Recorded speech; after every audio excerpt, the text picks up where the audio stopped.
Olá galera, tudo legal, tudo beleza? Gente, hoje, vocês já viram a veneziana atrás, vocês já estão roxos de saber que quando há essa veneziana atrás é porque a nossa live não é ao vivo.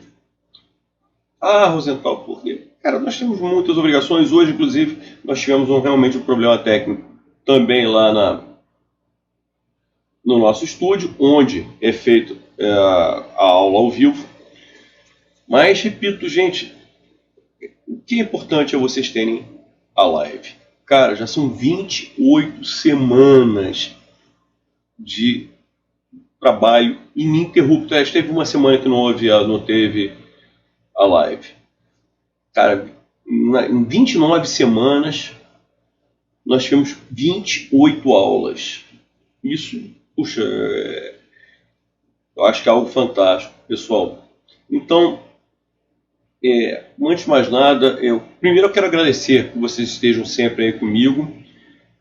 Isso é muito legal, isso é muito importante. Eu acho que essa decisão de você estar assistindo a essas lives toda quinta-feira é uma decisão extremamente interessante para você. Você está de parabéns por fazer essa opção, por essa escolha de vida. Você poderia estar se divertindo, poderia estar fazendo várias outras coisas. E antes que me acusem, hoje eu não fui ao Maracanã, apesar de estar exatamente no horário do jogo do Flamengo, mas hoje eu não fui ao Maracanã não, tá? Por causa do Flamengo, realmente a gente teve um pequeno problema. Mas de qualquer forma, a gente conseguiu dar um jeito de preparar aí para vocês a aula, tá? Não esqueçam de fazer aquilo que eu peço sempre, dar like, clicar em tudo que é lugar que vocês têm que clicar, falar com os amigos, com os vizinhos, com os inimigos, com os tios, com os cunhados, aquele cunhado que rouba a sua cerveja, com essa galera toda, para nós aumentarmos a quantidade de pessoas assistindo essas lives. E aquele nosso encontro pequenininho que está acontecendo toda terça-feira, né, com a correção de mais uma questão. Enfim, então, quanto mais vocês me ajudarem, mais coisas eu vou oferecer para vocês. Então, por favor, divulguem. Né? Gente, eu já estou pensando seriamente em acrescentar mais um dia de uma questãozinha. Se vocês trouxerem, se eu conseguir passar para 500, 1000 pessoas todo o encontro, daqui a pouco estou dando 2 lives por semana. E material que não nos falta. Só agora, por exemplo, a gente vai corrigir 30, não vamos corrigir, eu até dividi em 2 lives. Eu vou corrigir hoje 15 questões da prova de técnico do MPE. Na próxima semana eu corrijo mais 15 questões. Não dá para a gente corrigir as 30 questões num dia só, senão a live vai ter mais 3 horas. Certo? Mas a gente pode começar a fazer isso 2 vezes por semana. Tudo depende aí de vocês. Então, me ajudem. Olha lá. Ih, professor, você começou uma oração com o pronome oblíquo átomo. Tá, então vamos lá. Ajudem-me a ajudá-los. Quanto mais gente vocês trouxerem para participar desse trabalho, nós fazemos juntos com o Rodrigo Menezes, com o Felipe, com a Tatiana. Quanto mais gente vocês trouxerem, mais possibilidades nós teremos de oferecer novos e novos conteúdos para vocês. Então, nós estamos juntos nisso. Beleza? Tranquilo, meus amigos? Olhem que coisa linda. Então, como eu falei para vocês, nós vamos hoje corrigir as primeiras 15 questões da prova do MPE. Tá? Gente, a prova ela é trabalhosa, mas se você trabalhar bem, essas primeiras 15 questões, se não me engano, só uma é que não é de gramática. As primeiras 15 questões. Deixa eu me lembrar bem aqui, só uma que não é de gramática, perdão, só uma que é de gramática. Tá? Ou 2 no máximo, o resto tudo é interpretação de textos. É uma interpretação de textos trabalhosa, não é simples. Mas não é difícil, se você lembrar sempre aquelas técnicas, o que é uma inferência, o que é uma recorrência, que informação você pode contestar. Isso é fundamental, gente. E ler os comandos das questões. Você tem que ler os comandos das questões com um cuidado maior, até mesmo do que o próprio texto. Tá legal? Então vamos lá. Vamos à primeira questão. O livro acompanha a humanidade há tempos. Sua história é complexa e envolve inúmeras mudanças. Vem desde o livro em rolo ao formato atual, lá se vão 450 anos, 4,5 séculos. Ao longo dessa trajetória, porém, uma característica perdurou. Então, nesses 450 anos, uma característica não foi alterada. O livro sempre foi um repositório de conhecimento que circulava na época. Repositório o que é? Um depósito. Tá? Um lugar onde você guarda. Então, um local, o livro é um lugar onde você guarda os conhecimentos, mas os conhecimentos de cada época, de cada período. Isso é importantíssimo você perceber. Então, conhecimento que circulava na época. E foi dessa forma que entrou na sala de aula. Ou seja, como é que os livros entraram na sala de aula? Os livros, na realidade, eles reproduziam o conhecimento que as pessoas adquiriram naquele período. Então, como ali era um depósito daqueles conhecimentos que estavam, que eram guardados daquele período, certo? Foi assim que eles entraram na sala de aula. Para quê? Para expor aqueles conhecimentos para os alunos, para aquelas pessoas que precisavam, para os aprendizes, que precisavam ter acesso àquelas informações, àqueles conhecimentos. Maravilha. Então, ao dizer que o livro sempre foi um repositório do conhecimento que circulava na época, a leitura do texto nos permite concluir que, trata-se de uma inferência. O que você pode inferir sobre esse trecho? Inclusive, ele manda você se restringir, se limitar a esse trecho. Tá? Ao dizer que o livro sempre foi um repositório, um depósito do conhecimento, mas não do conhecimento de todos os tempos, não, do conhecimento que circulava naquele determinado período, naquele determinado momento. Certo? Bom, o que você pode inferir a partir daí?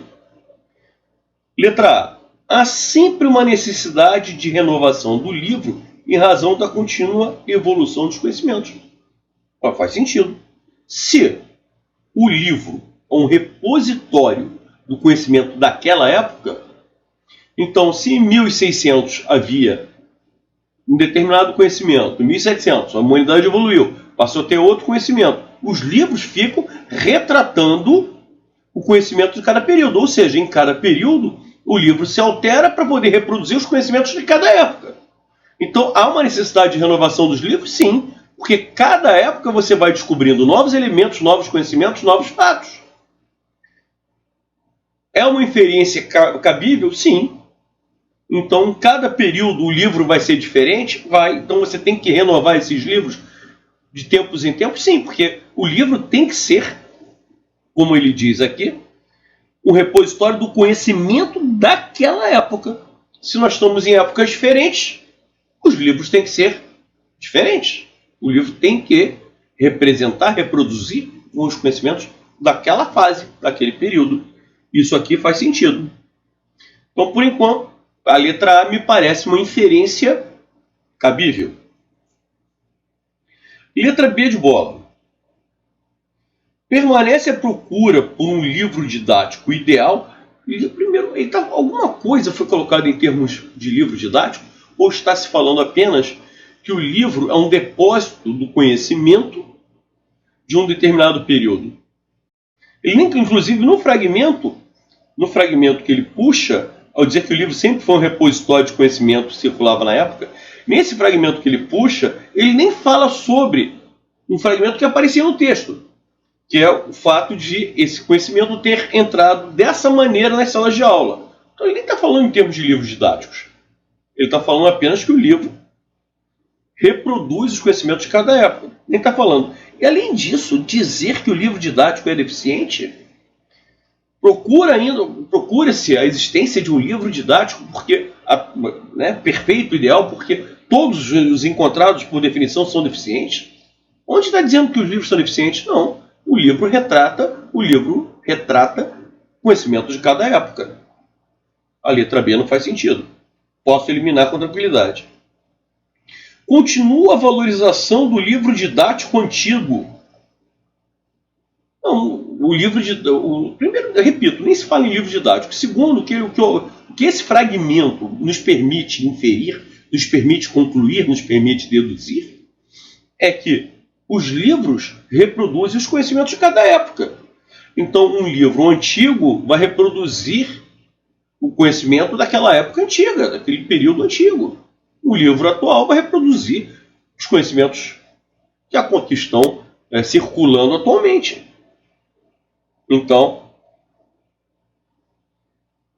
a letra C não faz sentido. Letra D. Se trata de um material didático, mas novamente ele entra nessa história de material didático quando o fragmento não fala sobre isso. Por seu conservadorismo, meu Deus do céu, por veicular conhecimentos estabelecidos, não. O que ele quer dizer é justamente o contrário. Tá? O grande lance do livro é reproduzir os conhecimentos de cada época, não os conhecimentos estabelecidos. Não, tem que ser os conhecimentos de agora. Tá? Como também no século XIX, os conhecimentos que havia naquele período do século XIX.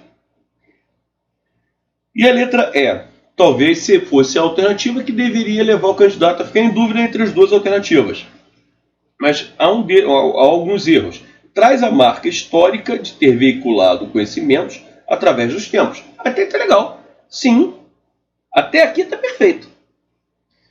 Então, lá da década de 40 do século XIX, o livro traduzia o conhecimento daquela época da década de 40 do século XIX. O livro atual, o livro do século XX, da década de 80, vai reproduzir o conhecimento da década de 80 do século XX. O livro hoje de 2019 vai reproduzir os conhecimentos de 2019, quase 2020. Perfeito. Agora, e por isso deve preservar seus conteúdos? Não, muito pelo contrário. Os conteúdos têm que ser relativos, os conhecimentos têm que ser relativos àquele período. Então, o livro reproduz o conhecimento da época. Então, você não vai preservar, você vai alterar sempre as informações que se fazem presentes em cada livro. O livro reproduz os conhecimentos daquela época. Eu já estava achando que era a letra A e realmente acabamos confirmando questão número 1, letra A. Vamos lá. Questão número 2. Sobre a estruturação desse texto, é correto afirmar que... Bom, vamos lá. A introdução do número 13 da revista Educatrix diz o seguinte. Antes de iniciar a leitura... Cara, meu querido leitor, antes de iniciar a leitura, pare e pense com quantas pessoas você compartilhou informações. Ou seja, você dividiu informações. Agora mesmo, neste exato momento, nós estamos trocando bagagens culturais. Ou seja, o autor do texto está conversando com o leitor. Certo? A história da vida de quem escreve daqui e a história de quem lê daí. Há, de fato, uma premissa básica para a sobrevivência humana. Então, existe uma premissa básica. São duas coisas diferentes. O viver em comunidade e a vivência compartilhada. Bom, então vamos lá. Sobre a estruturação desse texto, é correto afirmar que letra A. As formas verbais pare e pense indicam uma ordem que o leitor possa realizar corretamente a leitura do texto. Gente, olha só. O imperativo pode passar uma ideia de ordem, pode passar uma ideia de pedido, solicitação, pode passar uma ideia de conselho, de sugestão. Gente, só é uma ordem se a pessoa que recebe a informação for obrigada a fazer aquilo. Quando o autor utiliza o imperativo e fala assim, antes de iniciar a leitura, pare e pense, e se o leitor não quiser parar e pensar, ele é obrigado? Não. Gente, olhem só. Eu vou assim, explicar rapidamente. Lá no meu curso completo de português, eu falo muito sobre isso. O imperativo pode passar uma ideia de ordem, de pedido ou de sugestão, conselho. A ordem o cara é obrigado a fazer. Por exemplo, você tem uma situação, né, uma hierarquia militar em que o sargento fala para o soldado: marche aí. Você tem que marchar. Marche aí. Aí ele vai marchar. Tá? Ele vai ser obrigado a fazer aquilo porque existe uma hierarquia em que o cara é obrigado, aquele que está abaixo hierarquicamente, é obrigado a cumprir as ordens de quem está acima hierarquicamente. Mesma coisa, você está num hospital e você se depara com um cartaz em que está escrito ali: não fume. Você não pode fumar, aquilo ali é uma ordem, você está proibido de fumar. Se você fumar, virá um segurança e vai expulsá-lo desse hospital. Certo? Ótimo. Isso é uma ordem. É quando você é obrigado a fazer aquilo. Qual é a diferença entre o pedido e o conselho? O pedido, tá? Se eu estiver pedindo algo para alguém, quem está recebendo aquela informação não é o beneficiado. Então, pega um copinho d'água para mim, por favor. Tá? Se a pessoa for lá e pegar o copo d'água, a pessoa que recebeu a informação, que recebeu o pedido de ir lá pegar o copo de água, essa pessoa não vai ser beneficiada. Então, quando aquela pessoa que recebe a informação não é a beneficiada, trata-se de uma solicitação. Aí eu chego para ele e falo assim: João, pô, cara, estuda aí, bicho. Estuda aí. O verbo está no imperativo? Está. Mas digamos, eu não sou professor do João, eu sou apenas um amigo dele. E estou dando um conselho para ele estudar. Se ele chegar assim: ô Rosenthal, não vou estudar não, estou com o saco cheio hoje, já estudei muito ontem. Ele é obrigado a cumprir aquilo? Não, não é obrigado. Então, se ele não é obrigado, você já descarta a hipótese de ser uma ordem. Legal? Agora, e se ele falar assim, se ele parar e pensar: pô, o Rosenthal tem razão, realmente eu vou estudar um pouco mais. Eu vou estudar, eu tenho prova amanhã. Tá? E se eu estudar, eu vou ter uma possibilidade maior de ir bem na prova. Nesse caso, olha lá, ele não é obrigado a cumprir aquilo. O cara que recebeu a orientação, ele não é obrigado a fazer aquilo. Então você descarta a ideia de ordem. Por outro lado, esse cara que está recebendo essa orientação de estudar, tá?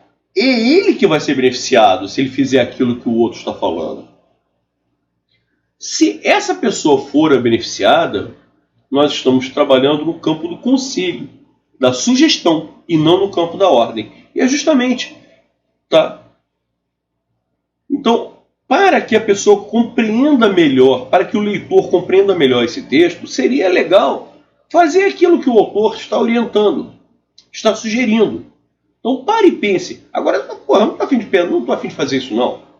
Ficar parando, pensar com quantas pessoas eu compartilho informações hoje. Não estou a fim de fazer isso, não. E aí?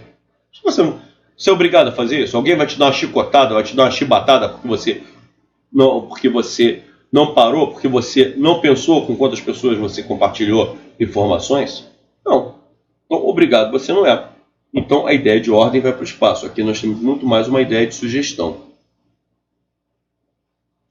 É o trabalho de imperativo, né, gente? É o trabalho de imperativo. Tá?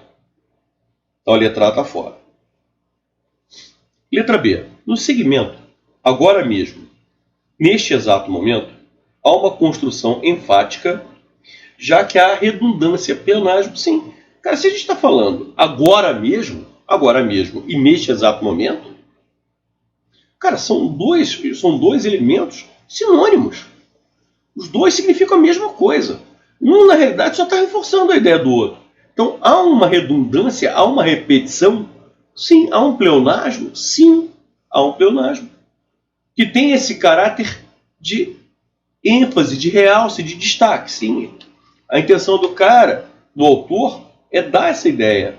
É realçar. Olha, cara, você pode até não ter percebido isso, mas agora mesmo, nesse momento que você está lendo o texto, ou seja, nesse exato momento que você está lendo o texto, Ou seja, isso aí é uma redundância, mas que tem a intenção clara do autor de dar ênfase, de dar realce à ideia.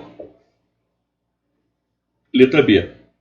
As formas daqui e daí mostram uma oposição entre autor e leitores em relação às mensagens? Não. Não, eles não são opostos. Eles estão compartilhando uma informação. Um está escrevendo, está passando, está escrevendo de um lado e do outro. O outro está recebendo aquela informação, mas há uma oposição, há uma adversidade, há uma contraposição. Não. Então, não há oposição. Não são elementos que se opõem. Na realidade, são elementos que se complementam. Um que daqui passa uma informação e o outro que do outro lado recebe essa informação. A expressão de fato indica uma confirmação de algo negado anteriormente. Tá? Olha só. Para que haja uma confirmação de algo negado, por exemplo, quando a gente fala assim, este sim foi um grande jogador, muitos falam mal do Zico. Aí eu falo, este sim foi um grande jogador. Este sim foi um craque. Opa, olha lá. Muitos negam que o Zico foi um craque. Só que este de fato foi um craque. Eu estou afirmando, eu estou enfatizando algo que eu estou negando da informação anterior. Então, eu estou enfatizando algo que foi negado. Só que é o que acontece aqui? Não. Repare, agora mesmo, neste exato momento, nós estamos trocando bagagens culturais. A história da vida de quem escreve daqui, e a de quem lê daí. Há, de fato, uma premissa básica para a sobrevivência humana, que é o compartilhamento. Então, nós estamos compartilhando ideias. Há uma negação do que foi colocado anteriormente? Não.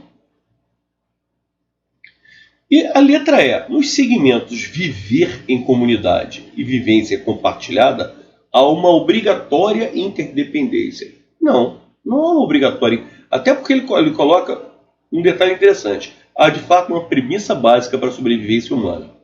São dois elementos. E uma conjunção E que faz a ligação entre esses dois elementos. Quais são esses dois elementos? Viver em sociedade. Qual é o segundo? A vivência compartilhada.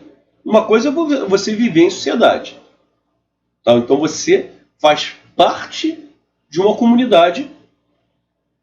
Certo? Ótimo. E a outra coisa é você ter uma vivência compartilhada. É você trocar informações. Você passar informações, receber informações. Então, a sua vivência você compartilha com outrem e se permite que o outro compartilhe com você.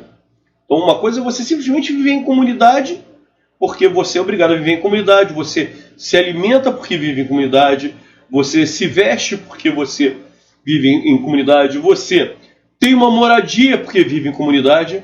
Isso é uma coisa. A outra é você ter uma vivência compartilhada. Uma vivência compartilhada significa uma participação efetiva, em que você troca definitivamente o máximo possível de informações. Você dá e recebe. Então não são coisas absolutamente interdependentes.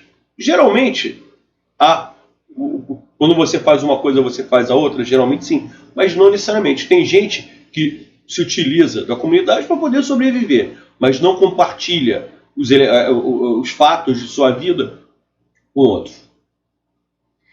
Então, questão número 2, letra B de bola. Questão número 3.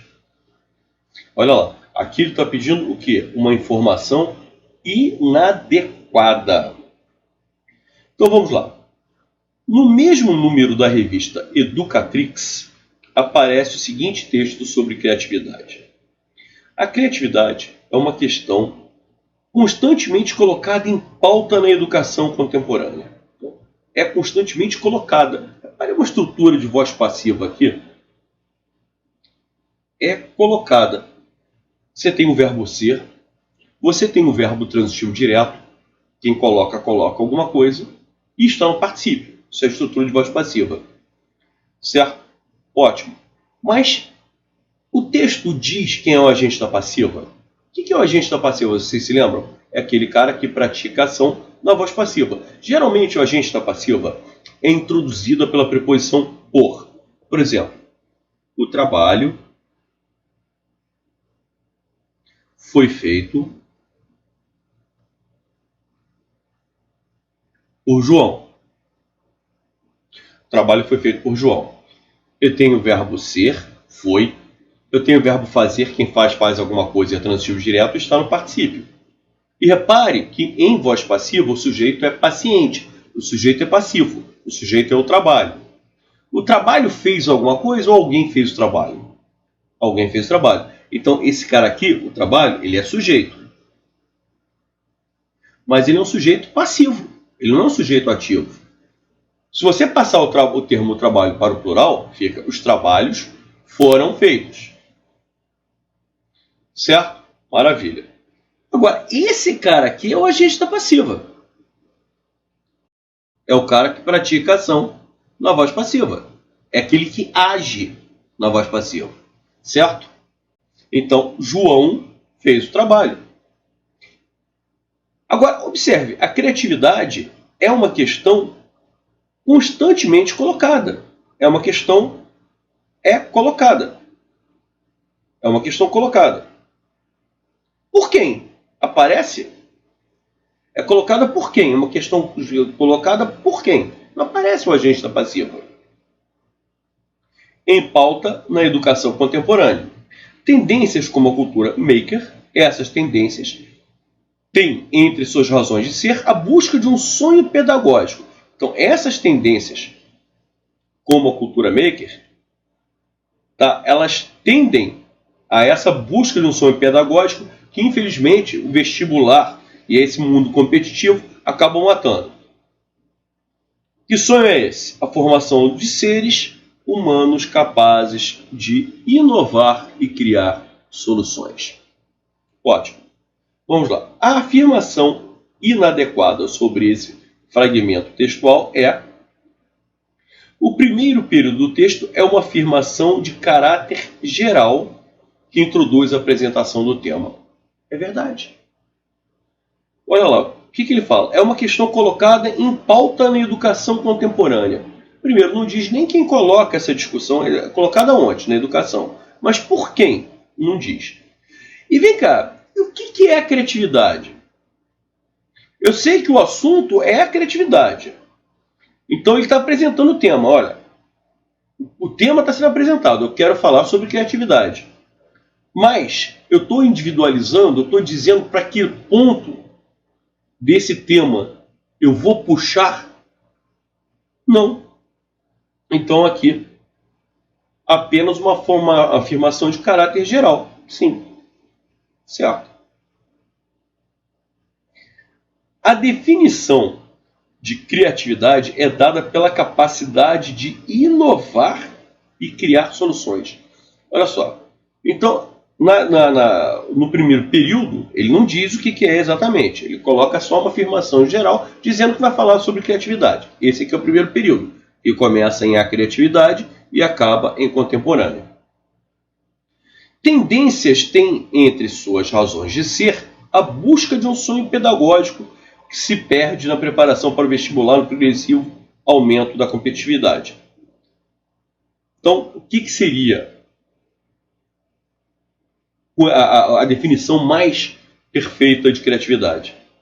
A formação de seres humanos capazes de inovar e criar soluções. Exatamente. Certo.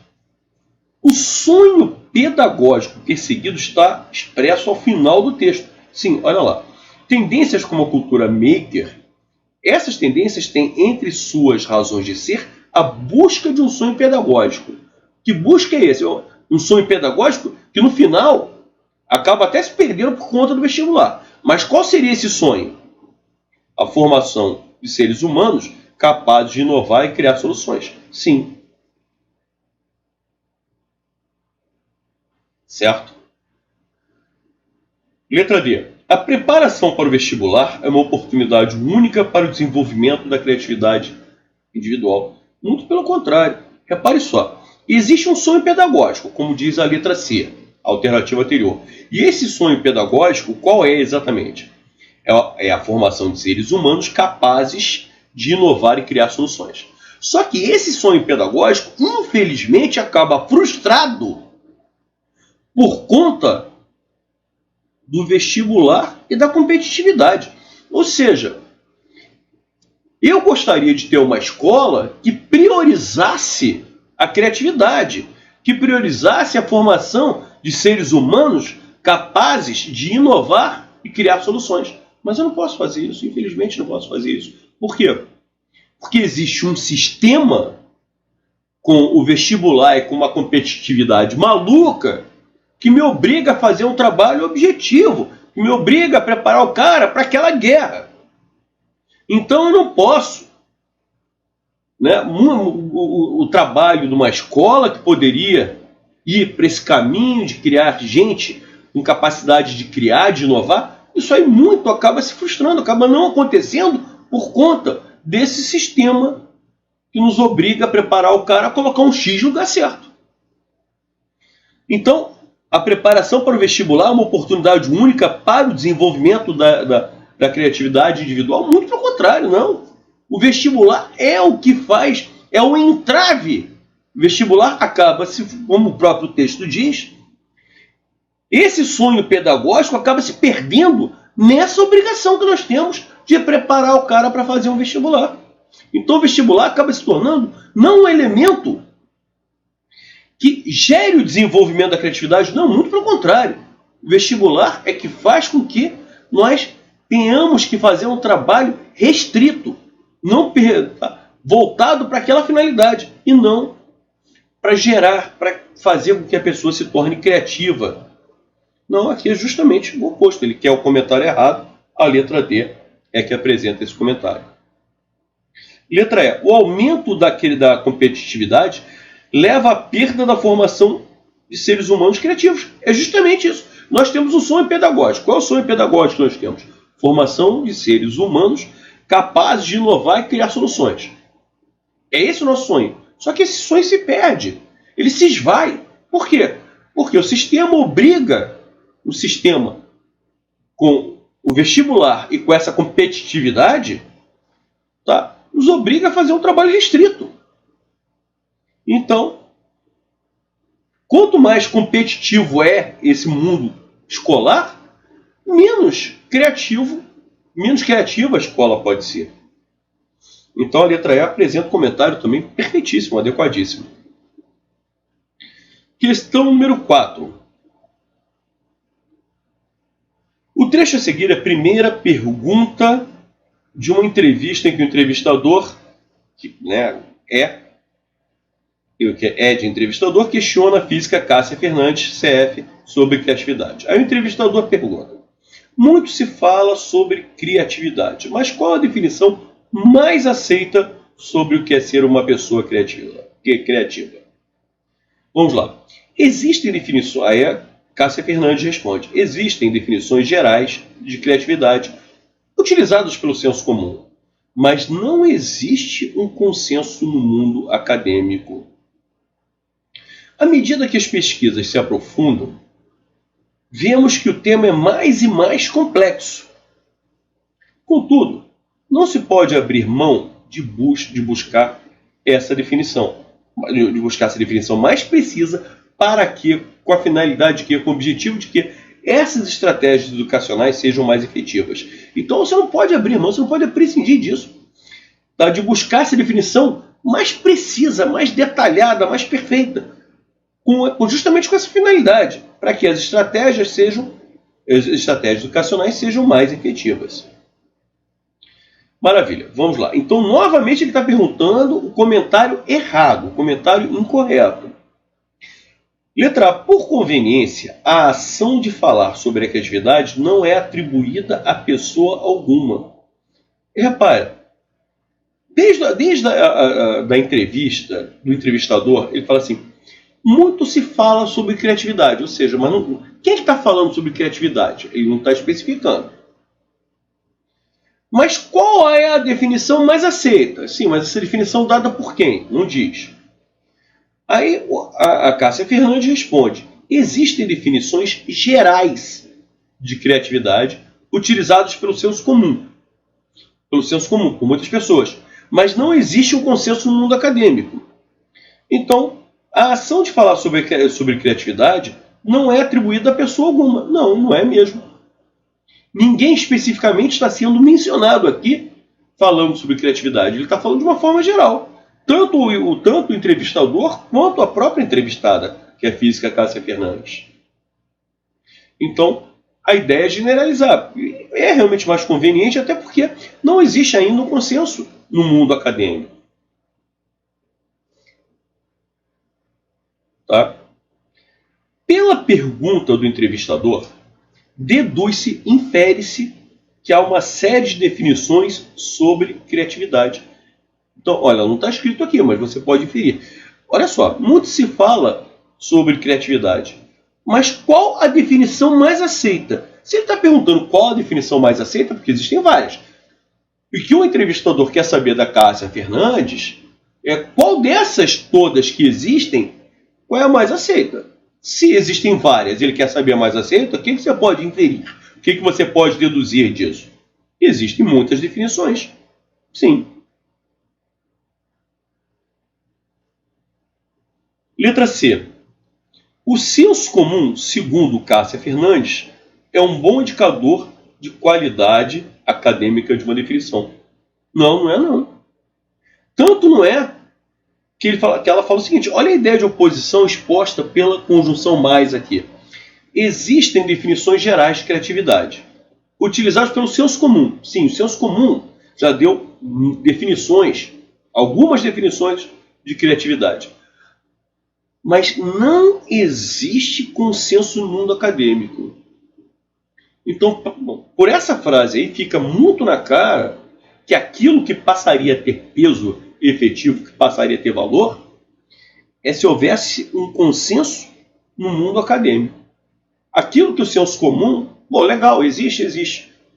Mas, sinceramente, não é uma relevância. O que passaria a ter relevância é se o mundo acadêmico conseguisse expressar, conseguisse dar essa definição.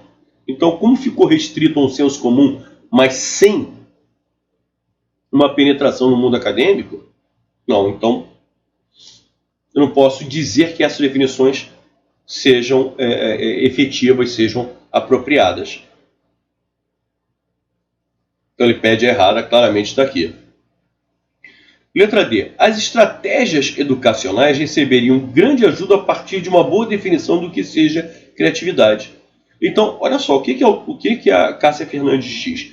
Ainda não existe consenso em relação a uma definição de criatividade no mundo acadêmico. As pesquisas se aprofundam e o tema é extremamente complexo. Então, falar sobre criatividade não é algo simples, é algo extremamente complexo. Agora, de qualquer forma, de novo ela entra com o conector adversativo, uma ideia de ressalva, de oposição. Mas, de qualquer forma, você não pode abrir mão dessa busca, de tentar achar uma definição o mais perfeita possível. Você não pode abrir mão disso. Você tem que ficar procurando isso. Você tem que ficar buscando essa definição mais precisa possível. Justamente com essa finalidade, com a finalidade de que as estratégias educacionais sejam mais efetivas. Ou seja, se encontrar uma definição mais precisa possível, mais perfeita possível para o que é criatividade, tá? Isso vai acabar refletindo em quê? Uma maior efetividade das estratégias educacionais. Sim. Então, as estratégias educacionais ficariam muito melhores, ficariam muito mais efetivas se a gente conseguisse encontrar uma definição mais perfeita para a criatividade. Certo? Letra E. À medida que as pesquisas se aprofundam, verifica-se a grande complexidade do tema. Perfeito também. Porque, olha lá, vemos que o tema é mais e mais complexo. Então, à medida que as pesquisas sobre criatividade, sobre uma definição para criatividade acontecem, quanto mais você se aprofunda nessas pesquisas, mais você vê a complexidade. Sim, então à medida que as pesquisas se aprofundam, verifica-se a grande complexidade do tema. Perfeito. Então, questão número 4, letra C. Questão número 5. No texto, há um conjunto de segmentos que podem se apresentar sob a forma nominal em lugar da forma nominal. A opção que essa substituição não mantém o sentido original é... Bom, olha lá. O que é ser uma pessoa criativa? Mas qual a definição mais aceita sobre o que é ser uma pessoa criativa? Então, o que ele quer saber? Gente, como é que eu consigo definir se uma pessoa, né? Qual a definição mais aceita sobre o que é ser uma pessoa criativa? Então, eu não sei exatamente o que é ser uma pessoa criativa. O que é uma pessoa criativa? Então, eu quero saber exatamente isso. O que é uma pessoa criativa? Tá? E a outra, aí ele pergunta o que é ser uma pessoa criativa e a existência de uma pessoa criativa. Quando eu quero saber o que é ser uma pessoa criativa, é uma pessoa que... O que é ser uma pessoa criativa? É uma pessoa que escreve, que inventa boas histórias, que pinta muito bem. O que é ser uma pessoa criativa? Então, eu estou procurando buscar uma definição para o que é ser uma pessoa criativa. E quando eles propõem a substituição por a existência de uma pessoa criativa, tá? Eu estou querendo dizer o seguinte, olha, nesse grupo, há alguém aqui que é criativo? Olha lá, uma coisa é eu querer saber o que é ser uma pessoa criativa. Tá? Eu olho para uma pessoa e falo assim, puxa, esse cara é ou não é criativo? Isso é uma coisa. Por quê? Porque eu tenho que saber, eu tenho que dar uma definição do que é ser criativo. Tá? A outra é, nesse grupo aqui, de 5 pessoas, existe alguém que seja criativo? Isso é uma coisa. Eu estou buscando saber exatamente qual critério para eu identificar se uma pessoa é ou não é criativa. E a outra é para saber se existe um ser, uma pessoa que tenha que seja criativa, né? Então são coisas diferentes. E já chegamos à resposta. Não mantém o sentido original. Tá? Então, eu estou me referindo a uma pessoa especificamente, eu quero saber exatamente o que é ser uma pessoa criativa. Se aquela pessoa é ou não é criativa, por que critérios? E a outra é saber se há numa turma pessoas criativas. Tá? E aí, a pessoa não está nem estimulando a identificação de um critério para saber se aquela... Por qual critério eu estaria dizendo se a pessoa é ou não é criativa? Bom, à medida que as pesquisas se aprofundam, significa exatamente a mesma coisa que com o aprofundamento das pesquisas. Olha lá. À medida que as pesquisas se aprofundam, com o aprofundamento das pesquisas, vemos, ou seja, quanto mais as pesquisas se aprofundam, se as pesquisas se aprofundam um pouco, a gente não vai perceber tanto se o tema é tão complexo. Aí as pesquisas vão se aprofundando, aí eu vou vendo, cada vez que eu vou me aprofundando mais, eu vou observando que aquelas pesquisas são complexas. Então, à medida que as pesquisas se aprofundam, com o aprofundamento da pesquisa, bate. O sentido é exatamente o mesmo, aí detalhe, com a formação nominal, né? Porque todas elas estão trabalhando com formação nominal. E além disso, o que é ser uma pessoa criativa, ele está trabalhando com o verbo ser. E aqui ele passa a trabalhar com o verbo existir. Aqui aprofundam que o verbo ele trabalha com o substantivo aprofundamento. Certo? Ótimo. Que o tema é mais e mais complexo. Aí ele transforma complexo, que é o adjetivo, em complexidade do tema. Olha lá. Vamos voltar. Aqui. À medida que as pesquisas se aprofundam, vemos que o tema é mais e mais complexo. Vemos que o tema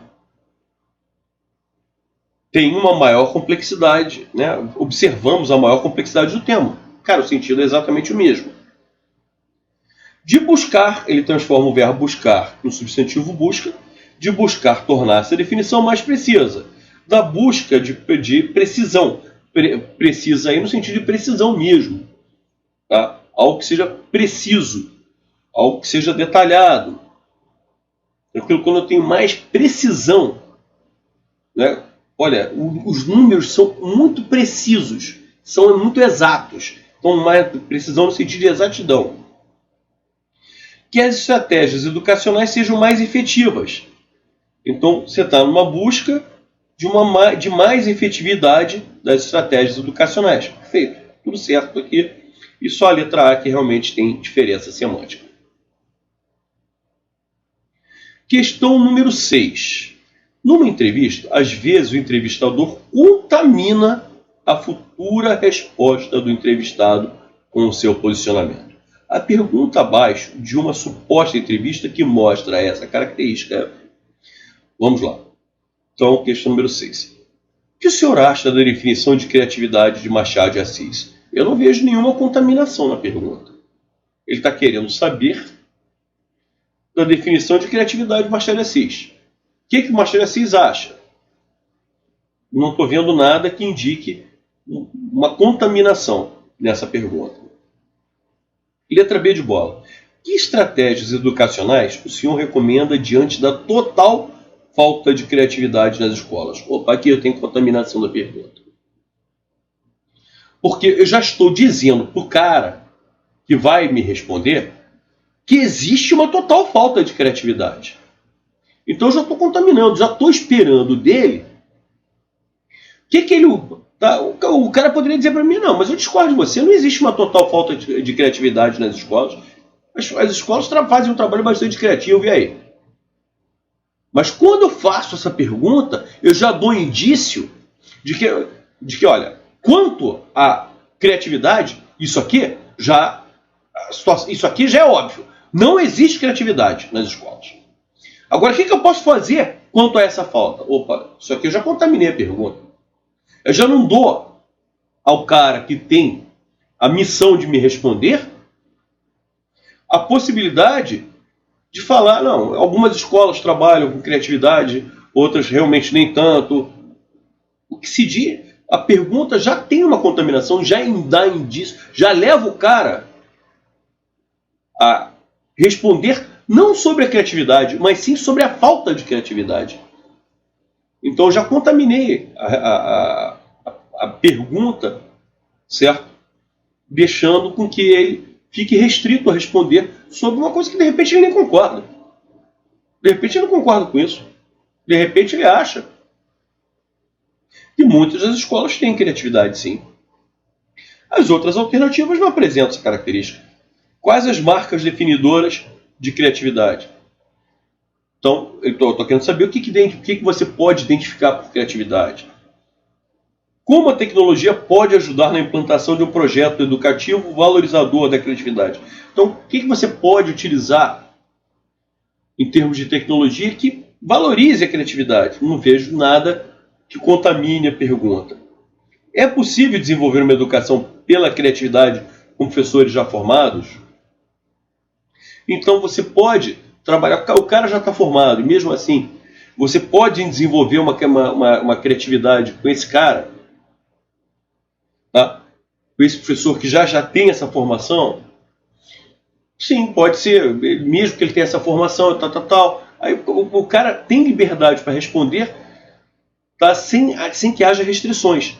Agora, na letra B, não. Na letra B, o cara já diz, existe uma total falta de criatividade. Opa, pera lá, na pergunta, quem está perguntando já está emitindo sua opinião. E já está levando o cara a responder por um determinado caminho. Tá? Por isso que há uma contaminação na pergunta, que o grande segredo da questão é justamente essa. Às vezes o entrevistador contamina a futura resposta. De repente o cara não quer falar, ele não quer falar sobre isso. Ele quer falar até sobre criatividade nas escolas, mas ele não quer dizer que existe uma total falta de criatividade. Mas ele já é, digamos assim, levado a responder por esse caminho. Então, questão número 6, letra B. Questão número 7. Uma segunda pergunta da mesma entrevista com a Cássia Fernandes é a seguinte: a busca de uma educação mais criativa se deve ao desenvolvimento da pedagogia ou uma pressão crescente do mundo do trabalho? Então, olha lá, ele faz uma pergunta que joga para um caminho ou para o outro. Então, a busca de uma educação mais criativa se deve a quê? Nós temos aqui duas possibilidades: ao desenvolvimento da pedagogia, a uma pressão crescente do mundo do trabalho. Aí a Cássia Fernandes responde o seguinte: olha, hoje a busca pela criatividade vem como demanda do mercado. Opa! Já indica se existem duas possibilidades: do desenvolvimento da pedagogia ou da pressão do mercado de trabalho. Se é uma demanda do mercado, ela já, então, na balança, obviamente, ela está puxando para quê? Para a questão do mercado. Ela diz, inclusive, ela diz: olha, eu sou contra essa visão utilitária. Tá? Então, no fundo, o que ela quer dizer? Olha, ela, Cássia Fernandes, diz o seguinte: olha, aquelas escolas que buscam a criatividade, infelizmente, não buscam a criatividade porque elas têm esse conceito. Tá? Esse conceito pedagógico. Não, fazem isso porque o mercado de trabalho está exigindo isso. E eu queria que não fosse assim. Eu sou contra essa visão utilitária, ou seja, eu sou contra que a questão da criatividade seja trabalhada porque ela seria mais útil para o mercado de trabalho. Eu queria que fosse por um outro motivo, mas não é. Mas é assim que funciona. Quer dizer, aquelas escolas que trabalham visando a criatividade, buscando, tentando formar alunos criativos, ela não faz isso porque por uma questão conceitual, pedagógica. Não, faz isso porque o mercado de trabalho está exigindo isso dela. Então, em um mundo onde a automação avança, onde há um fluxo gigantesco de dados, precisamos cada vez mais da criatividade. O mercado busca esse perfil profissional e a educação vem se pautando para isso. Então, olha lá, o mercado busca esse perfil profissional e a educação vem se pautando por isso. Tá? Então, há um fluxo gigantesco de dados, precisando cada vez mais da criatividade. Ocorre que o mundo educacional tradicional não deixa espaço para nenhuma criatividade, pois tudo se baseia na repetição como um modelo fordista.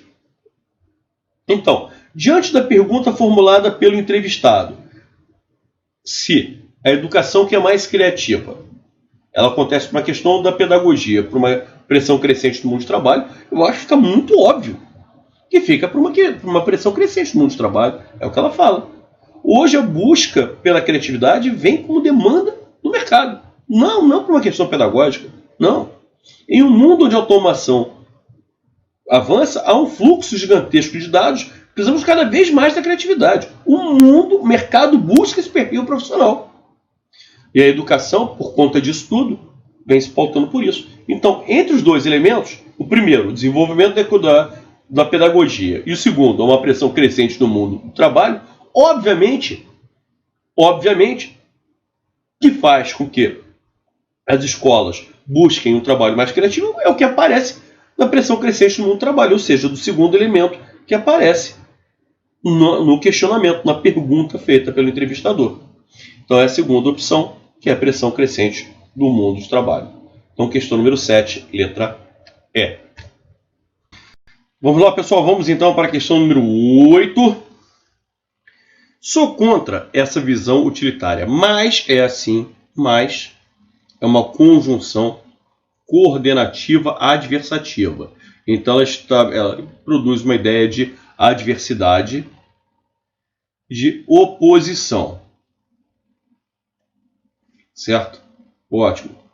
Nessas situações, gente, ou ele substitui por conectores também adversativos, ou ele substitui por conectores concessivos. Por quê? Porque a concessão e a adversidade são ideias muito similares, muito próximas.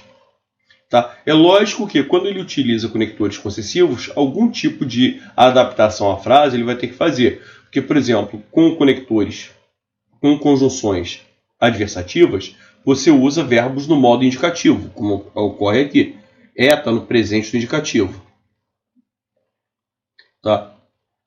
Já com conjunções concessivas, o verbo vai ter que vir no modo subjuntivo. Tá legal? Ótimo. Então vamos lá. Mesmo sendo contra essa visão utilitária, mesmo sendo contra, aqui a oração está reduzida de gerúndio. Tá? Então é o que acontece. Como ela está reduzida, certo? Mas observe que a ideia de oposição é mantida. Tá? Essa oração aqui é uma oração subordinada, adverbial, concessiva. Então, mesmo que eu seja contra essa visão utilitária, tá? É assim que funciona. Quer dizer, qual é a ideia principal? Que o fato de eu ser contra essa visão não impede o fato de o esquema funcionar dessa maneira. E é justamente o que acontece na frase original. Sou contra essa visão utilitária. Agora, esse fato não vai impedir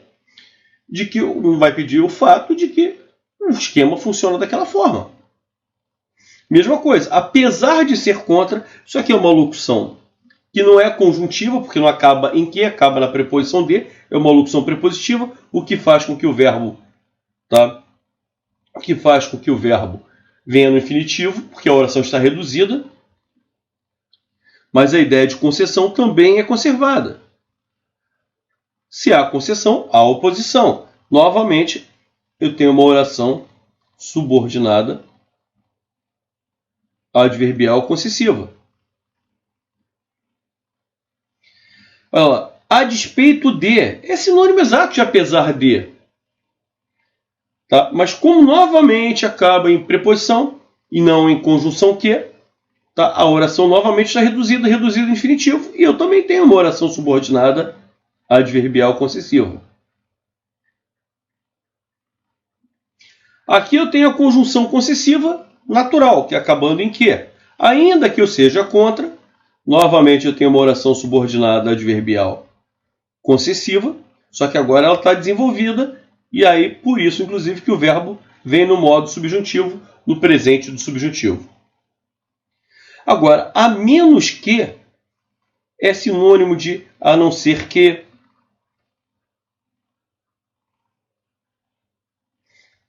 É sinônimo de contanto que não seja. Então, isso aqui é um conector de caráter condicional.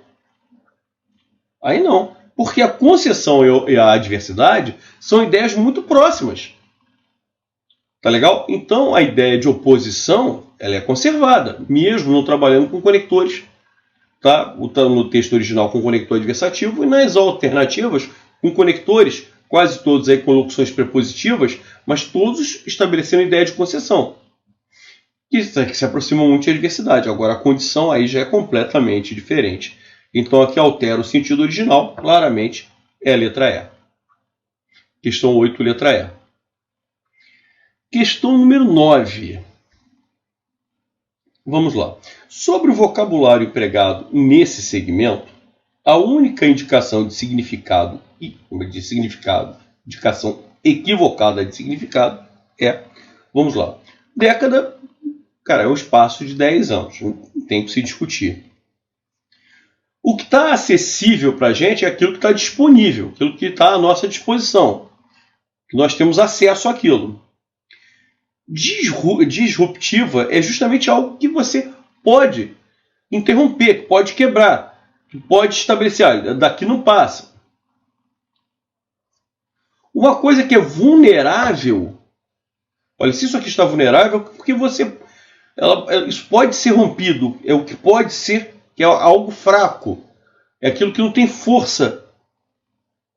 Agora, olha a maldade, gente, diversas tecnologias, cara, diversos, quando vem antes do substantivo, ele é um pronome indefinido e significa muitas tecnologias. Se fosse tecnologias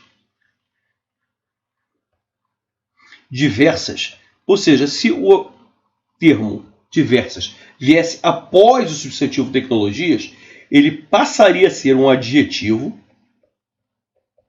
e aí sim, seria sinônimo de diferentes, de distintas. Mas quando vem antes, ele é um pronome indefinido e significa muitas. Quando eu tenho diversas tecnologias, eu tenho muitas tecnologias. E não tecnologias diferentes, distintas. Então, aqui o sentido está diferente. Uma questão extremamente maliciosa, pessoal. Galera, muito cuidado com essa situação. Então, questão número 9, letra B de bola. Questão número 10. Vamos lá. A frase abaixo que não mostra ligação temática com esse segmento textual da escritora Ana Maria Machado. Bom, já que é para... Ele quer o quê? Uma alternativa que não tenha qualquer tipo de ligação, de coerência com o texto. Bom, vamos lá, vamos ler o texto juntos. Ler não é natural. Mesmo falar e conversar não são atos naturais, são atos culturais. Então, olha o posicionamento. Então, ler não é uma coisa que você já nasce lendo, não é coisa natural. Tá? São fatos culturais, isso é uma coisa que é transmitida de pessoas para pessoas. E até mesmo a conversa, a fala, o diálogo também é um elemento cultural. Portanto, ninguém nasce sabendo falar, conversar, ler ou escrever. Nem aprende sozinho. São habilidades e conhecimentos que precisam ser transmitidos e ensinados. Então, olha lá, não é algo natural, é uma coisa que você adquire com o tempo. A linguagem articulada não é um fenômeno da natureza. Não, é um fenômeno da cultura, do relacionamento humano.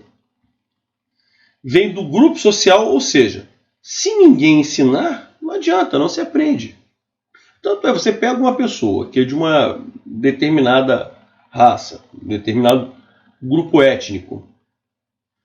Se você pegar essa criança com 2 dias e colocar em outro ambiente, ela vai adquirir a linguagem daquele outro ambiente. Tá? Então, isso é muito claro, muito óbvio. Então, não é uma coisa natural, é uma coisa que é cultural. Ótimo. Então, está falando só sobre isso. Vem do grupo social, ou seja, se ninguém ensinar, né, não se aprende. A frase abaixo que não mostra a ligação temática com esse segmento do texto é: letra A. Transmitir experiências para a geração seguinte é uma necessidade inevitável para a sobrevivência humana. Lógico. Se a linguagem, a forma de a gente conversar, de a gente falar, de a gente se comunicar é alguma coisa que é cultural e não natural, tá? Se é uma coisa que é transmitida de geração para geração, são habilidades e conhecimentos que precisam ser transmitidos e ensinados. Então não é um fenômeno da natureza, é um fenômeno cultural, um fenômeno da cultura, vem do grupo social. Tá? Então há necessidade de transmissão disso. Da mesma maneira que transmitiram para nós transmitimos para outras pessoas. E assim a sociedade vai se tocando. Sim, é a necessidade natural, é a necessidade da nossa sobrevivência. Perfeito. Letra B. É claro que as famílias ensinaram e ainda ensinam muita coisa. Sim, um dos meios de você ter acesso à língua, aliás, o principal meio, né? A língua mãe, uma segunda língua, a minha primeira língua, obviamente, é o português. Então eu aprendi português como? Ouvindo, né, bebezinho, meus pais falando. E aos pouquinhos eu comecei a interagir com eles. E eu fui entendendo o que eles falam, comecei a falar, e assim vai. Então a primeira relação que você tem com a língua não é numa escola, lógico que não. É a relação que você tem com a família. Meu pai, uma situação curiosa, meu pai era brasileiro, mas meus avós eram alemães judeus. Eles vieram fugidos na Segunda Guerra Mundial. Meu pai, minha avó, até por uma questão de medo, que eu não sabia exatamente o que era aí o Brasil à época, meus pais viviam, os meus avós, perdão, viviam numa colônia judaica, com um grupo de alemães judeus que fugiram, né? Então eles foram se identificando, foram se reconhecendo e ficaram numa colônia de alemães judeus aqui no Rio de Janeiro. Então meu pai, até os 7 anos, até ele entrar na escola, ele só falava alemão. Ele foi aprender o português no Brasil, na escola. No Brasil, na escola. A língua mãe do meu pai não é o português, não era o português. Meu pai já faleceu. Não era o português, era o alemão. Por conta disso. Então, as famílias ensinaram e ainda ensinam. Mas outras demandas surgiram e houve necessidade de instâncias institucionais nesse processo. Lógico, sim, isso é natural. Então, você, na família, você aprende a falar, você entende o que as pessoas falam. O primeiro momento da comunicação você aprende ali. Só que você precisa depois de outras instituições para se aprofundar nesse conhecimento, para você poder escrever da melhor maneira possível, para você poder ler textos muito mais sofisticados. Enfim, então você precisa de uma instituição muito mais apropriada para esse tipo de aprofundamento que a vida vai exigir de você. Faz sentido. Letra C. O ambiente de sala de aula influencia no processo de ensino-aprendizagem, na metodologia empregada nas aulas. Gente, a gente está falando de quê? Da língua. De você poder ler, de você poder conversar. Ou seja, a leitura, a conversa é algo que você não aprende sozinho. É uma coisa que você... São habilidades que você aprende, né? Que elas são transmitidas a você, são ensinadas a você e depois você vai repassando para outras pessoas. Aqui não está falando sobre o ambiente de sala de aula. Ele até na letra B fala que por um determinado momento, até um determinado momento, a relação familiar te ensina, tá? E depois você precisa de ir para um elemento mais institucional para você se aprofundar. Beleza, tudo bem. Isso aqui tem a ver com o tema que nós estamos falando. Agora, a letra C, como é o ambiente de sala de aula se influencia no processo de ensino-aprendizagem? Ensino-aprendizagem de quê? De que ciência? Da língua? Do fato de você conversar? Isso aqui não tem nada a ver com o assunto. A educação selecionou e sintetizou, entre tantos saberes acumulados, aquilo que deveria ser indispensável aos que chegam a este mundo. Então, também faz sentido. Porque, olha lá, a educação selecionou e resumiu, entre tantos saberes que existem no mundo, aquilo que é indispensável para as pessoas que chegaram aqui. Para quê? Para que você possa evoluir na língua, para que você possa adquirir uma profissão, para que você possa dar sequência a tudo aquilo que você aprendeu na própria casa. Por fim, a humanidade criou alguns ofícios para garantir que a herança cultural pudesse propagar por meio da transmissão escrita. Também é outra coisa, né? Que é a leitura. Ele começa falando sobre justamente a leitura. Ler não é natural. Então, a herança cultural ela não chega a nós somente por meio do que nós ouvimos e conversamos, da interação oral. Então, a humanidade criou ofícios, criou meios dos livros, criou metodologias para que, numa instância um pouco mais sofisticada, né, já trabalhando no aspecto profissional nas universidades, você pudesse se aprofundar a ponto de você poder assumir uma profissão por meio do estudo, da aprendizagem e tal. Então, a transmissão pelo meio escrito faz com que você possa se aprofundar e adquirir conhecimentos mais sofisticados que levem a você assumir até determinados postos na sociedade, postos profissionais na sociedade. Perfeito, isso tudo tem a ver com o assunto. O que não tem nada a ver com o assunto é o ambiente de sala de aula, sobre metodologia de ensino de escola, não é o cerne do que a gente vem discutindo. Então, questão número 10, letra C. Questão número 11. Todo cidadão numa sociedade democrática tem o direito às mesmas oportunidades. Então todo mundo tem que ter direito à mesma coisa, às mesmas chances. Não podemos admitir que alguém que passou por uma escola sinta-se barrado no baile. Gente, isso é uma expressão, barrado no baile. Tinha até uma música do Eduardo Sec, barrado no baile. O que significa a expressão barrado no baile?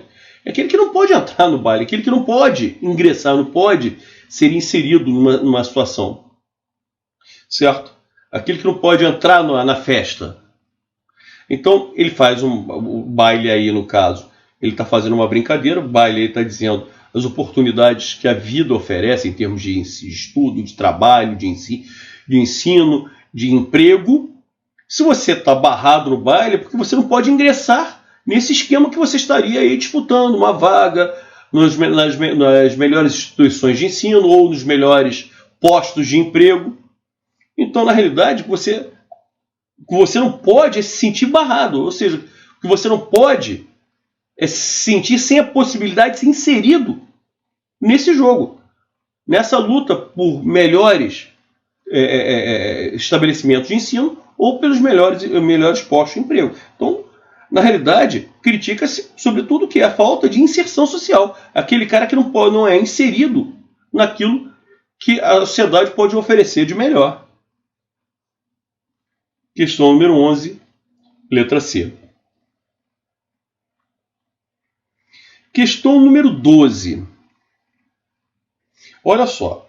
Entre as estratégias didáticas empregadas pelo professor, só está ausente. Vamos ver. Então vamos lá. O que não aparece?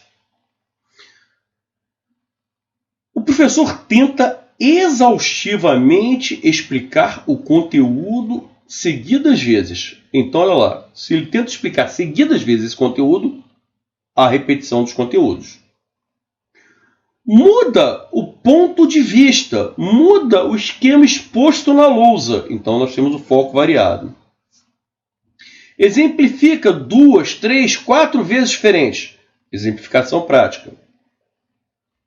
Certo? Então, olha lá.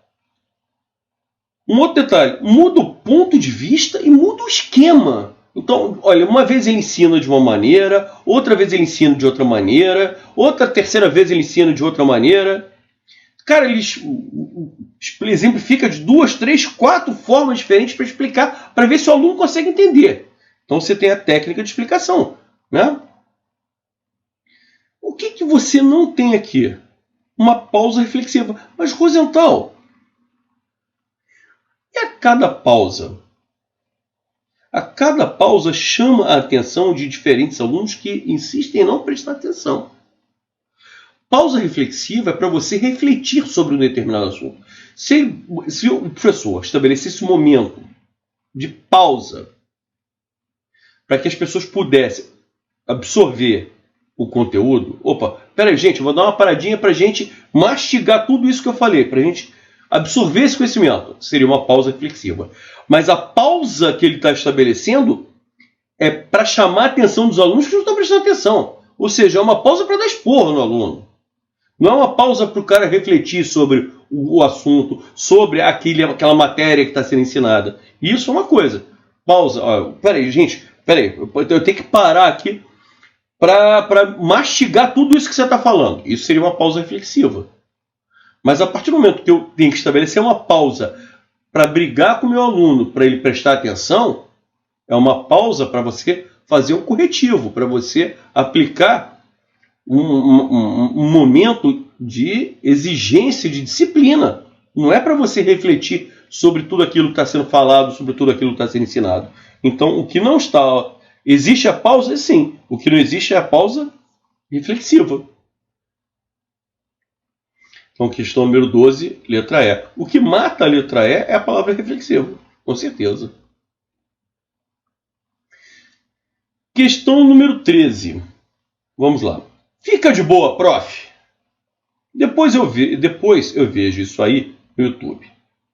Bom, a característica que não está presente nessa frase dita pelo aluno do texto 2. Emprego de gíria. Nós temos essa gíria aqui. Ficar de boa. Quer dizer, o que significa esse ficar de boa? É fica tranquilo. Ficar calmo. Então, esse termo ficar de boa é uma gíria, tá? Que tem sentido de ficar tranquilo, ficar calmo. Então, isso aqui eu tenho.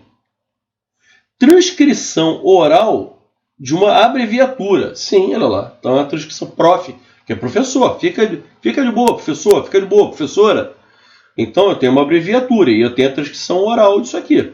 Prof, né? Que é assim que se fala. A maneira como os alunos às vezes chamam os professores prof, a transcrição seria isso aqui. A sonoridade está aqui. Certo? O emprego de isso com valor pejorativo. Depois eu vejo isso aí, eu vejo essa porcaria que você está ensinando. A intenção é essa. Tem valor pejorativo mesmo. Quer dizer, o cara não está nem aí para aquilo que o professor está ensinando, né? Para que eu vou prestar atenção que esse professor chato está falando? Isso aí daqui a pouco eu vejo lá no YouTube. Então ele está dando um caráter pejorativo, faz sentido. Falha estrutural, falha estruturação gramatical. Aqui, por incrível que pareça, por mais que haja gíria, que o cara chame o professor por uma forma abreviada, ainda assim, a frase está totalmente correta. Fica de boa aí, sinônimo de tranquilo, seria, então tem um valor, tem um valor predicativo. Prof, que é o professor, é com quem ele está conversando, é o vocativo, está isolado corretamente por vírgula. Depois na frase, eu tenho um adjunto adverbial de tempo com apenas uma palavra, vírgula, é opcional, poderia usar vírgula, poderia, mas a ausência da vírgula não é erro. Quem vê alguma coisa, isso é objeto direto, o verbo é transitivo direto, não haveria por que usar preposição. No YouTube vejo isso em algum lugar. Em algum lugar. Então a preposição em, o que é no? É a preposição em mais o artigo o. Falha a estruturação gramatical? Não. Gramaticalmente o texto está todo correto. Tá? E aí? O uso do aí para marcar a distância. Olha, veja, isso aí, quando ele usa o termo isso aí, ele está aproximando aquele assunto que está sendo ensinado no quadro, lá na lousa, ele está aproximando do professor. Então, quando ele fala isso aí, ele está dizendo que aquilo que está sendo explicado, ensinado, que está escrito no quadro, está mais próximo do professor do que dele, aluno. Então, marcam a distância. Perfeito. Questão número 13, letra D de dado.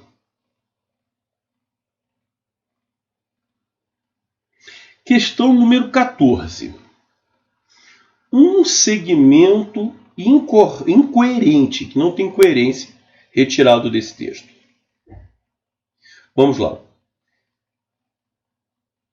Ler nas entrelinhas. Essa frase dá conta de uma das muitas sutilezas da escrita, indicando que no texto até o que não está escrito deve ser lido, pois o sentido vai muito além das palavras, situando-se no contexto, para que não se perca o espírito da coisa. Ou seja, para que você consiga chegar ao espírito da coisa, a leitura não pode, digamos assim, se restringir ao que está escrito.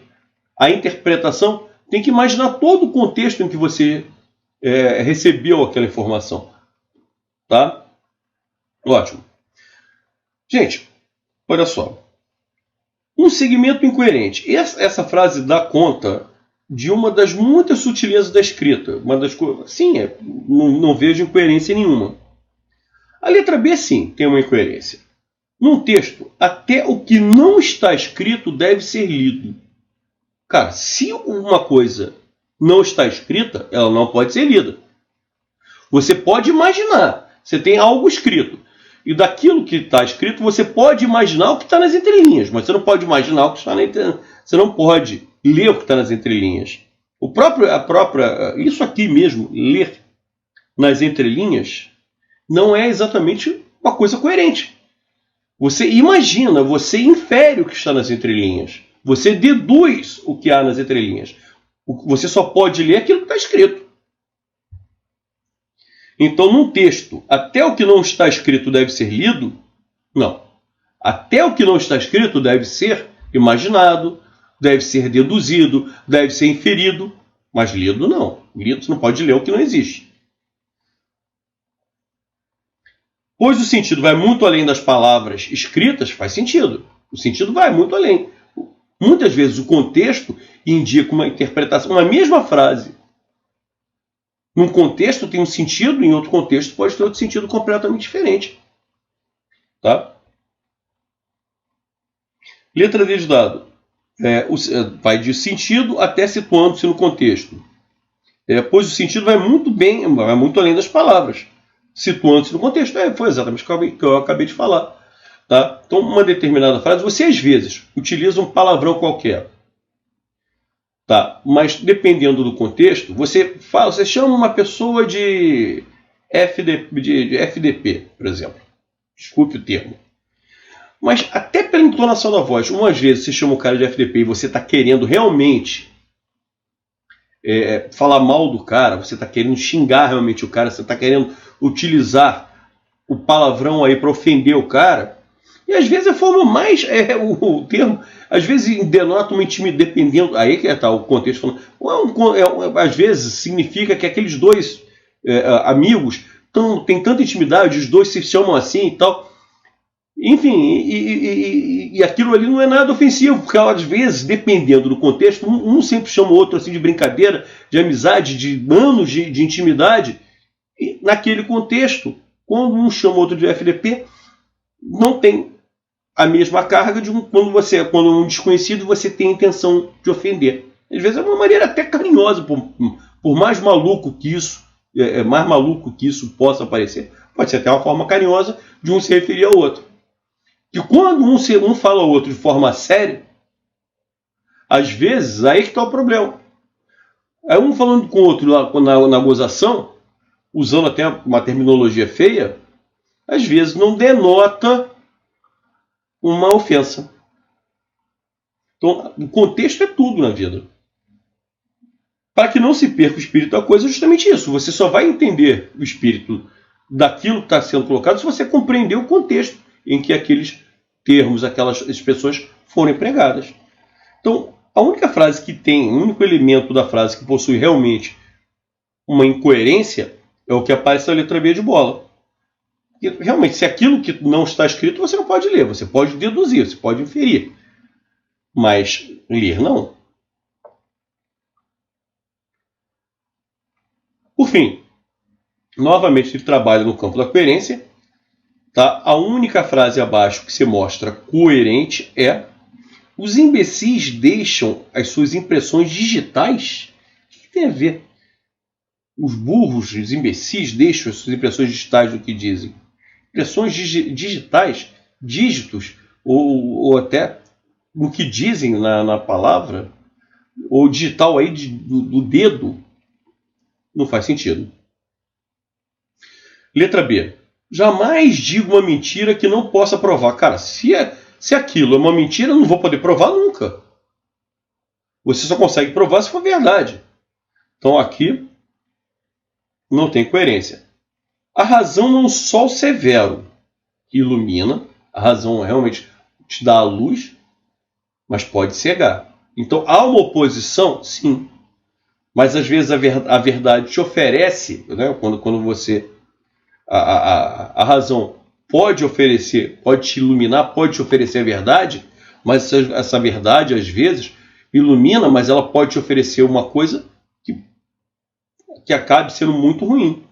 Então há uma oposição, mas faz sentido? Tem sentido total? Sim. Tem coerência? Uma coisa que pode ser boa, mas tem uma ressalva ao mesmo tempo. Tá? Pode te oferecer, pode te iluminar, pode te oferecer alguma coisa que seja positiva diante de uma situação. Você ter racionalidade, tá? Inclusive a ideia do iluminismo, né, com a racionalidade está muito ligada, né? Mas ao mesmo tempo que a razão significa que você tem clareza de todos os elementos, por outro lado, o fato de você ter clareza, ter a luz de tudo, às vezes pode te oferecer também muita dor. Só que é coerente, faz sentido. Ninguém pode me calar, a menos que amarrem minhas mãos. Pô, as pessoas só podem me calar se fecharem a minha boca, né? Não amarrarem as minhas mãos. Isso aqui não tem coerência. É como dizia o comentarista, que empate melhor, pô, se eles são, o melhor não empata, o melhor vence. Que vença o melhor. Né? Então, se eles empataram, né, que empatem os iguais, não o melhor. Então, o melhor, a ideia é que o melhor vença. Isso aqui, se empatou, é porque o outro não é o melhor. Legal, pessoal? Com essa questão, a gente encerra essa live. Uma live que é bastante... Deixa eu ver aqui o tempo. Nós tivemos aí quase 1h30 de live, certo? Maravilha. Não deixe de dar os links, apertar sininho, enfim, fazer toda aquela parafernália que eu solicito sempre a você. Na semana que vem eu vou continuar essa prova, Por isso que você vê, com 15 questões eu levei 1h30. Então realmente não tinha como fazer as 30 questões de uma vez só. Então eu dividi em duas partes. Essa é a segunda parte. Essa é a primeira parte.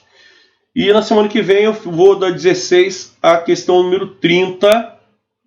Não percam a nossa próxima live. E na terça-feira, mais uma questãozinha, tá? Que a gente vai, né, terça-feira às 8 horas da noite. Não perca também. Tá legal? Conto com vocês sempre e pedindo mais uma vez, gente, divulguem esse nosso projeto, porque quanto mais vocês divulgarem, antes a gente só estava com a live, agora a gente já está com aquela questãozinha às terças-feiras.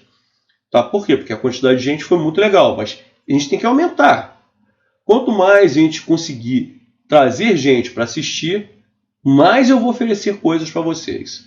Valeu, pessoal? Então, até terça e até quinta. Um grande abraço para vocês, meus grandes amigos.